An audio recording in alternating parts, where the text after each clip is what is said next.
Hi friends, ഞാൻ Anilkumar. Life is PSC കോച്ചിങ്ങിൻ്റെ പുതിയൊരു എപ്പിസോഡിലേക്ക് ഏവർക്കും സ്വാഗതം. ആനുകാലിക വാർത്താ പ്രാധാന്യമുള്ള വിഷയങ്ങളിൽ നിന്നും PSC പരീക്ഷകളിൽ ഒരുപാട് ചോദ്യങ്ങൾ കടന്നു വരാറുണ്ട്. അത്തരത്തിലൊരു വിഷയമാണ് ഇന്ത്യയുടെ ബഹിരാകാശ സ്വപ്ന പദ്ധതിയായ ഗഗൻയാൻ. രണ്ട് മലയാളികളാണ് ഈ ദൗത്യത്തിൻ്റെ നേതൃസ്ഥാനം വഹിക്കുന്നത് എന്നതാണ് ഗഗൻയാൻ്റെ ഏറ്റവും വലിയ പ്രത്യേകത. അതുകൊണ്ട് തന്നെ ഈ വിഷയത്തിൽ നിന്നും പരീക്ഷകളിൽ ചോദ്യങ്ങൾ കടന്നു വരാൻ സാധ്യത കൂടുതലാണ്. നമുക്ക് ക്ലാസ്സിലേക്ക് കടക്കാം. അതിനു മുമ്പ് ഒന്ന് ഓർമ്മിപ്പിക്കട്ടെ, എൻ്റെ ക്ലാസ്സുകൾ നിങ്ങൾക്ക് ഉപകാരപ്രദമാകുന്നു എങ്കിൽ വീഡിയോയ്ക്ക് താഴെ കാണുന്ന സബ്സ്ക്രൈബ് ബട്ടൺ ക്ലിക്ക് ചെയ്യൂ. അപ്പോൾ കാണുന്ന ബെല്ലൈക്കൺ എനേബിൾ ചെയ്താൽ എൻ്റെ ക്ലാസ്സുകളുടെ നോട്ടിഫിക്കേഷനുകൾ നിങ്ങൾക്ക് കൃത്യമായി ലഭിക്കുന്നതാണ്. ഗഗൻയാൻ ഇന്ത്യയുടെ ബഹിരാകാശ സ്വപ്ന പദ്ധതി. ബഹിരാകാശത്തേക്ക് മനുഷ്യരെ അയക്കുന്നതിനുള്ള ഇന്ത്യയുടെ പ്രഥമ സഞ്ചാര പേടക പദ്ധതിയാണ് ഗഗൻയാൻ. ISROയ്ക്കാണ് ഈ ദൗത്യത്തിൻ്റെ നടത്തിപ്പ് ചുമതല. വനിത ഉൾപ്പെടെ 3 സഞ്ചാരികളെ 7 ദിവസത്തേക്ക് ബഹിരാകാശത്തേക്ക് എത്തിക്കുന്ന ഈ സ്വപ്ന പദ്ധതി 2021 ഡിസംബറിൽ സാക്ഷാത്കരിക്കാനാകുമെന്നാണ് പ്രതീക്ഷിക്കുന്നത്.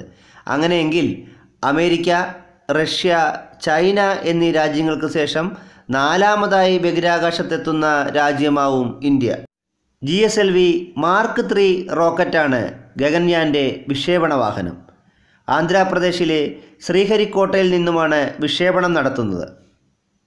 ഗഗൻയാൻ ദൗത്യത്തിനുള്ള സ്പേസ് സ്യൂട്ട് വികസിപ്പിച്ചെടുത്തത് തിരുവനന്തപുരം വിക്രം സാരാഭായ് സ്പേസ് സെൻറ്റർ ആണ്. 30,000 കോടി രൂപയാണ് ഈ ദൗത്യത്തിന് ചെലവ് പ്രതീക്ഷിക്കുന്നത്.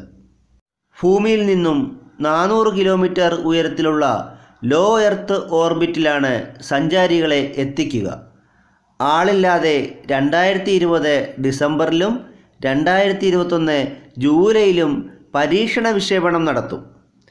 ഗഗൻയാൻ്റെ ബഹിരാകാശ സഞ്ചാരികൾ വ്യോമോനട്ട് എന്നാവും അറിയപ്പെടുക.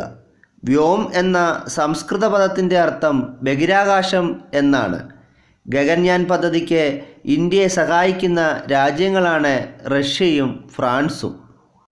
2 മലയാളികളാണ് ഈ ദൗത്യത്തിൻ്റെ നേതൃസ്ഥാനം വഹിക്കുന്നത് എന്നതാണ് ഗഗൻയാൻ്റെ ഏറ്റവും വലിയ പ്രത്യേകത. ഇതിൽ പ്രധാനി കോട്ടയം കോതനെല്ലൂർ സ്വദേശി ഡോക്ടർ ഉണ്ണികൃഷ്ണൻ നായരാണ്. ഇദ്ദേഹത്തിനാണ് ഗഗൻയാൻ ദൗത്യത്തിൻ്റെ ചുമതലയുള്ളത്. ഗഗൻയാൻ ദൗത്യത്തിനായി ബാംഗ്ലൂർ ആസ്ഥാനമാക്കി ISRO ആസ്ഥാന മന്ദിരത്തിൽ രൂപീകരിച്ച ഹ്യൂമൻ സ്പേസ് ഫ്ലൈറ്റ് സെൻറ്ററിൻ്റെ ഡയറക്ടറായിട്ടാണ് ഇദ്ദേഹത്തെ നിയമിച്ചിരിക്കുന്നത്. ഡോക്ടർ ഉണ്ണികൃഷ്ണൻ നായരുടെ നേതൃത്വത്തിലാണ് 2018 ജൂലൈ മാസത്തിൽ ബഹിരാകാശ പേടകം അപകടത്തിൽപ്പെട്ടാൽ യാത്രികരെ രക്ഷിക്കാനുള്ള ക്രൂ എസ്കേപ്പ് സിസ്റ്റം ഇന്ത്യ വിജയകരമാക്കിയത്. 2ാമത്തെ മലയാളി ഗഗൻയാൻ്റെ പ്രോജക്റ്റ് ഡയറക്ടറായി നിയമിതനായ ആലപ്പുഴ സ്വദേശി R ഹട്ടൻ ആണ്. ഇന്ത്യയുടെ 2ാം ചാന്ദ്രദൗത്യമായ ചാന്ദ്രയാൻ 2 2019 ഏപ്രിൽ മാസത്തിലാണ് വിക്ഷേപിക്കുന്നത്. വില്ലേജ് എക്സ്റ്റൻഷൻ ഓഫീസർ എക്സാമിന് വേണ്ടി വിഷയാടിസ്ഥാനത്തിൽ തയ്യാറാക്കുന്ന ക്ലാസുകൾ അടുത്ത ആഴ്ച മുതൽ അപ്ലോഡ് ചെയ്യുന്നതാണ്. ഈ ക്ലാസുകൾ സൗജന്യമായി ലഭിക്കുന്നതിനായി ചാനൽ സബ്സ്ക്രൈബ് ചെയ്ത് ബെല്ലൈക്കൺ ക്ലിക്ക് ചെയ്യൂ. Thank you.